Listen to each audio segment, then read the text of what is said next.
یہ دورہ اس لحاظ سے لائق تحسین ہے کہ نوجوانوں کو مشائخ کے سامنے بٹھایا جا رہا ہے، ورنہ آج بہت سے نوجوان مشائخ سے دور ہو چکے ہیں یا ہوتے جا رہے ہیں، اور دو طرح کے فتنوں میں گرفتار ہیں۔ ایک فتنہ ضرورت سے زیادہ انٹرنیٹ کا استعمال، جس میں کسی موضوع پر ایک بٹن دبانے پر سامنے اسکرین پر ایک طوفان بدتمیزی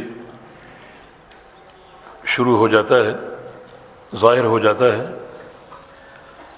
اور نوجوان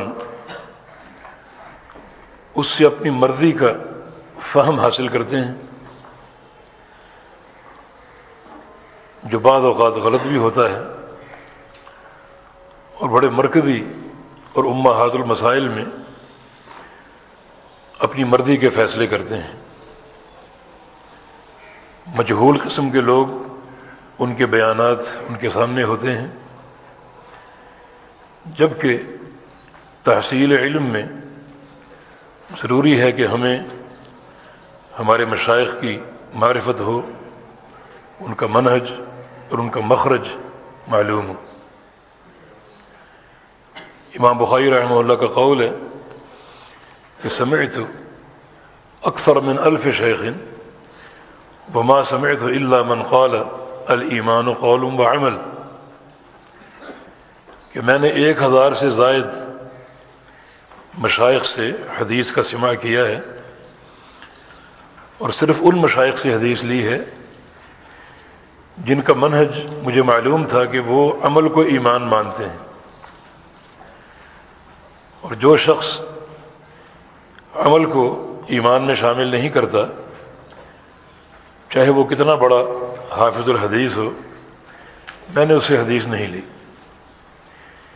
یعنی ایک شیخ کے منہج کا علم ہونا ضروری ہے، اس کا مخرج کیا ہے، اور وہ کن مشائخ سے اور کن درسگاہوں سے تحصیل علم کر چکا ہے۔ یہ ایک عافیت کا راستہ اور سلامتی کا راستہ ہے۔ لیکن اگر آپ مطلق العناء بن جائیں اور کمپیوٹر کے سامنے بیٹھے رہیں اور مجہول لوگوں سے اور ان کے فتاووں سے استفادہ کرتے رہیں اور مرضی کا فہم حاصل کرتے رہیں، تو ضلوا و اضلوا کے علاوہ کچھ نہیں۔ دوسرا، مع الاسف جس میں بہت سے نوجوان مبتلا ہو چکے ہیں، وہ ایسے دعات سے منسلک ہونا اور ان سے استفادہ کرنا جو محض کسی عالم کے تزکیے پر کام کر رہے ہیں اور اپنے آپ کو جرح و تعدیل کی زمام سنبھالنے والا کہہ رہے ہیں۔ ان کی کل اساس کیا ہے؟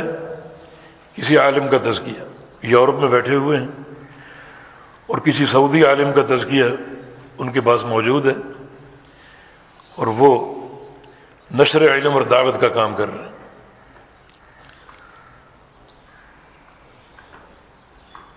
کیا یہ کافی ہے؟ آپ کتب جرح و تعدیل کا مطالعہ کریں، کسی بھی عالم یا محدث یا رجال میں سے کسی بھی شخصیت کا تعارف، اس کی ترتیب کیا ہے، اس کا نام، اس کا نسب، اس کی نسبت اور اس کی تاریخ پیدائش۔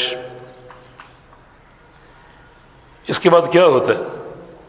کیا یہ ہوتا ہے کہ اس کو فلاں نے فقہ کہا یا فلاں کا تزکیہ اس کے پاس ہے؟ نہیں، رحل الی کذا و کذا، یہ عالم فلاں فلاں علاقے میں گیا، بغداد گیا، بصرہ گیا، خراسان گیا، حجاز گیا، یہ اس عالم کا مخرج سامنے آ رہا ہے. سمع فلان و فلان و فلان، فلاں فلاں محدث سے اس کا سماع ہے. یہ منہج کا انکشاف ہو رہا ہے. اور پھر سمع منہ فلان و فلان و فلان، فلاں فلاں محدث نے اس سے سماع علم کا کیا. یہ ہے قوی اساس. اس کے بعد اس کو فلاں نے تزکیہ دیا، فلاں نے تزکیہ دیا، فلاں نے توثیق کی، فلاں نے توثیق کی. تو جس چیز کا 5واں نمبر ہے اسے ہم پہلے نمبر پر لا رہے ہیں اور باقی ساری اشیاء کو حذف کر دیتے ہیں. تو تمہارے مشائخ سموا لنا رجالکم، اپنے مشائخ کے نام بتاؤ، ہم دیکھیں آپ کا مخرج کیا ہے، آپ نے کس کس سے تلقی علم کی ہے. آپ شریعت کو تبدیل نہیں کر سکتے. رسول اللہ صلی اللہ علیہ وسلم کا فرمان ہے کہ انما العلم بالتعلم، علم تعلم کے ساتھ ہے، تزکیے کے ساتھ نہیں. تعلم یعنی مشائخ سے سیکھنا، مشائخ سے حاصل کرنا.